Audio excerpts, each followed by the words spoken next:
Hello and welcome to the fourth episode of the Visa Hour. Ako si Kevin, katabi sa akin si Summer. Consular officers kami at ngayon gusto ko isulat ang mga tweets tungkol sa non-immigrant visas. Right. Today we're focusing on non-immigrant visas, which are for people who want to travel to the United States temporarily.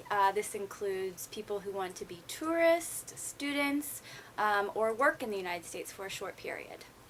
And the United States is a large country. I live in California, Northern California. And there are many opportunities for people who wish to travel on non-immigrant visas in California. You could study at some of our wonderful schools in the area.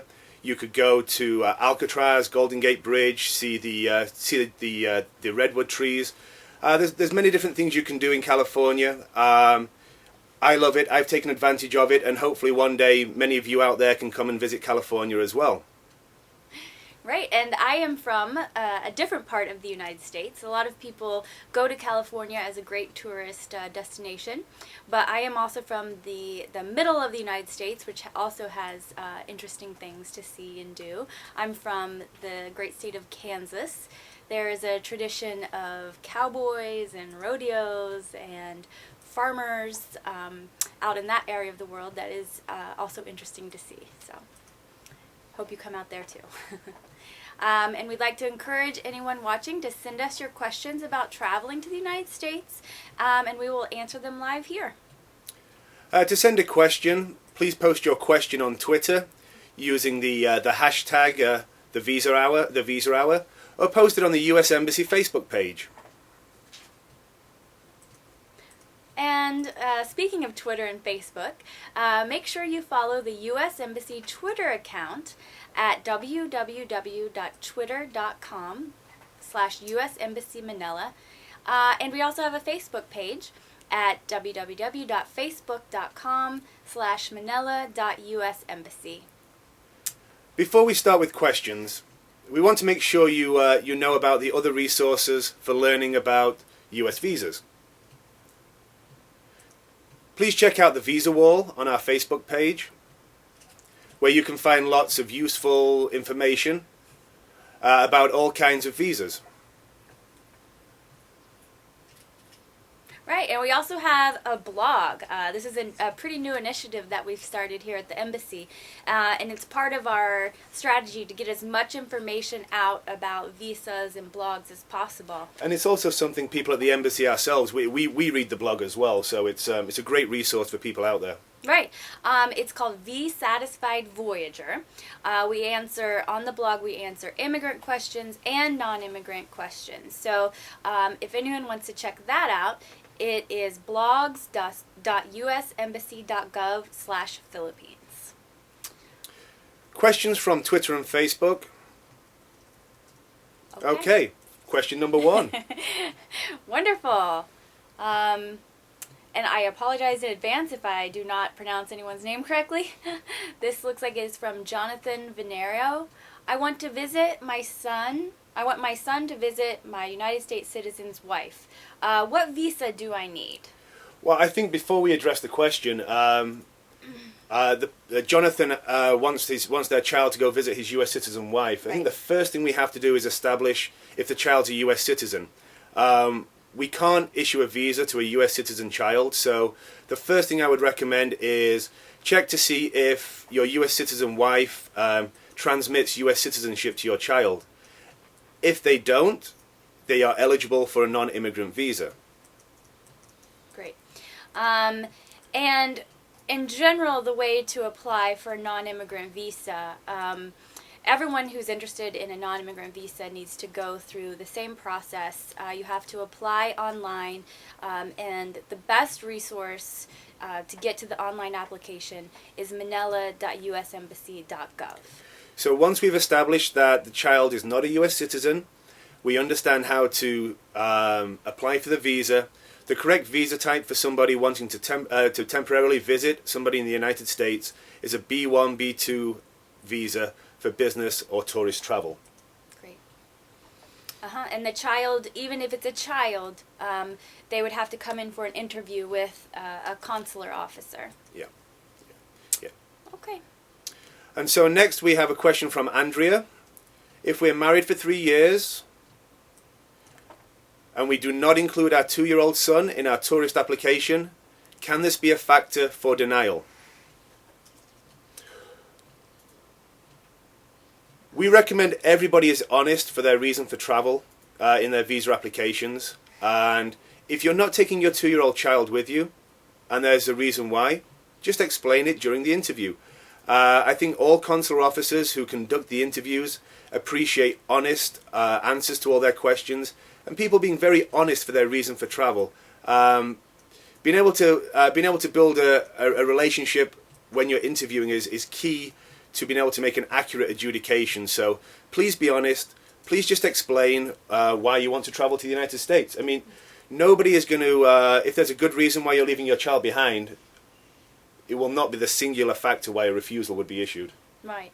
And Andrea, if you accidentally left the child off the off of the application when you were applying, you can just explain at the window, it was an accident, you went, but like Kevin's saying, just be honest about it, and it shouldn't, in and of itself, it is not a reason to be denied a tourist visa. When we're talking about visas and we're talking individual aspects of an application, whether it's a child on the application or something else, I think it's important very early to clarify that there is no checklist that the consular officers are looking for. There aren't boxes that applicants check and suddenly, magically, you're issued a visa. What the consular officer is doing is assessing your application as a whole, and no one single factor will be the reason for your denial. So the officer is trained to look at the situation as a whole, on a case-by-case basis as well. So just because you know somebody who was issued with similar circumstances, that's not a guarantee that you will be also. And in the same regard, somebody who had similar circumstances who was denied, that's not a guarantee you will be either. The consular officers look at everything on a case-by-case basis, and they look at every application in their entirety. Right. Looks like we have another question coming in from Angel. Angel wants to know if she can exchange an expired green card for a tourist visa. Well, there's no direct exchange process. There's no like-for-like exchange. You can't walk in one day, hand over your green card, your legal permanent residency card, and walk out with a tourist visa. However, if you no longer wish to live in the United States and you wish to travel to the United States as a tourist, there is a process you can go through. You can relinquish your legal permanent residency card. For that, you would have to contact the Department of Homeland Security. And then once you've done that, you now become eligible for a tourist visa. Mm-hmm. And then you go through the same process that anyone else applying for a tourist visa would go through. You have to make the application online, and you have to come in for an interview with a consular officer. Actually, there's a new program that Manila has implemented called the Visa Reissuance Program. And this might be a good time to talk about that too. Because the Consul General here really wants to make sure that people are traveling to the United States and getting as efficient service as possible. There is a Visa Reissuance Program, and it's for people who have had B1, B2 tourist visas in the past. And there's 9 criteria for qualifying for the Visa Reissuance Program. Those that qualify don't actually have to come back in for an interview in front of a consular officer. I'm going to refer people to the manila.usembassy.gov website as the authority on the 9 criteria. But the overview is that you have to have a valid B1, B2 visa that was issued within the last 10 years and has a 10-year validity and has not expired within the last year. Absolutely. It's a great new program available here at the embassy. Though please let me state that every day we do turn people away for the VRP, the Visa Reissuance Program, because they haven't read the criteria correctly. So please, if you believe you're eligible, go online, check out the criteria, and please take advantage of this new program. Great. Okay, it looks like Nancy has a question. Nancy wants to know, how much is the application for a visa and the visa fee, and she wants to know, where do I pay for the application? Nancy, actually the visa fee has recently increased. There are different fees for the different non-immigrant visa categories. The current fee for the B1, B2 is $160 US. That is also payable in the peso equivalent. And the place you pay for it through any BPI. And again, to get the list of BPI locations, you can go to our website, manila.usembassy.gov. You'll hear us talk a lot today about our website. It's a great resource for anybody out there. Something like this Visa Hour is also a great resource. But what we're talking about today is complementing the information on the website. So I recommend that you all go to the website, check out the information, check out the Facebook page, and also take advantage of resources and check out the Visa Hour and future editions. Yeah. Okay, looks like Gemma has a question. Can someone applying for a CR1 visa also apply for a B1 visa? And what are the chances of approval? The answer is you can apply for both. One of the criteria for a B1 visa is that you do not have a residence that you intend to abandon. So that you do not have a residence that you intend to abandon. It could be difficult for somebody who has expressly shown their desire to go live in the United States through applying for a CR1 visa. But you're not ineligible. And there are cases where somebody could qualify for a CR1 and a B1, depending on their individual circumstances.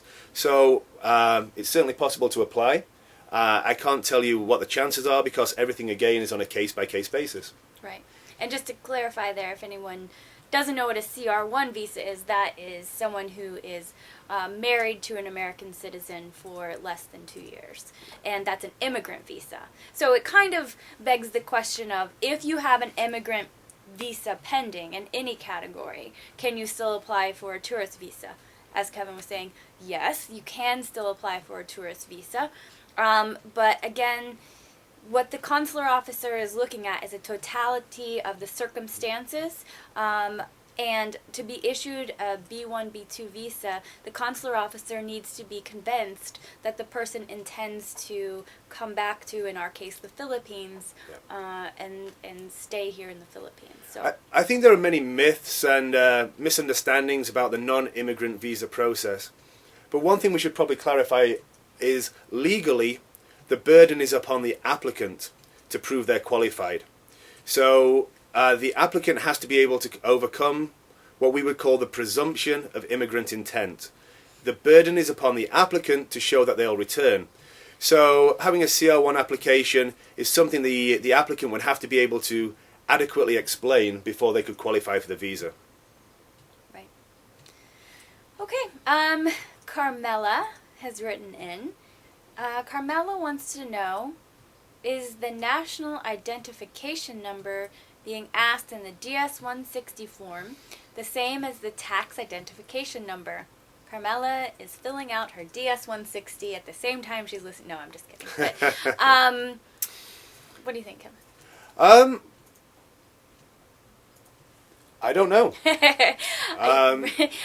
I think the DS-160 is asking for if there's any sort of national ID number. In the United States, we have Social Security numbers. We do, yeah. So if there's one number that you use for tax identification purposes, that follows you through life, it's the same number and it's only assigned to you. Yes, yeah. You can include it. Okay. And we have a question here from Ava.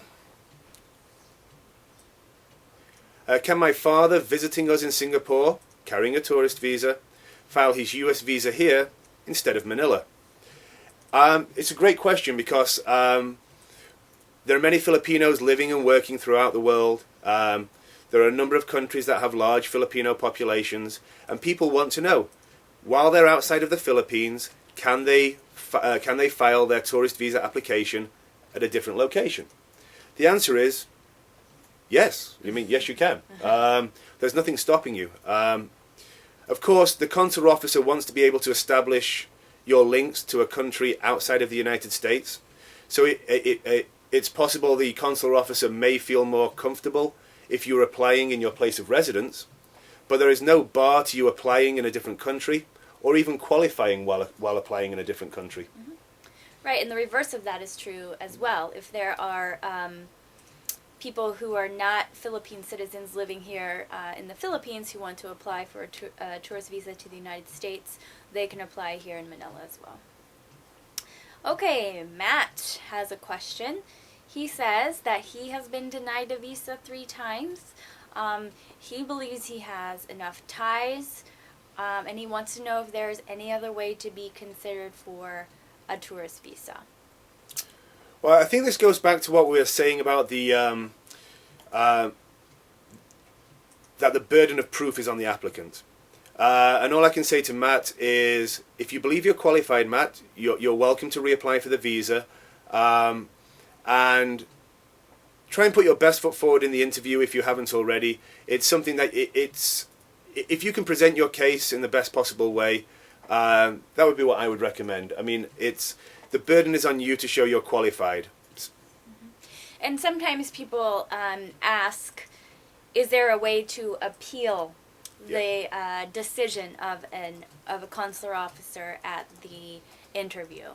And basically, the answer is no. The decision of the consular officer looking at the application and talking to the person at the interview, the consular officer makes a decision on if that person is qualified or not.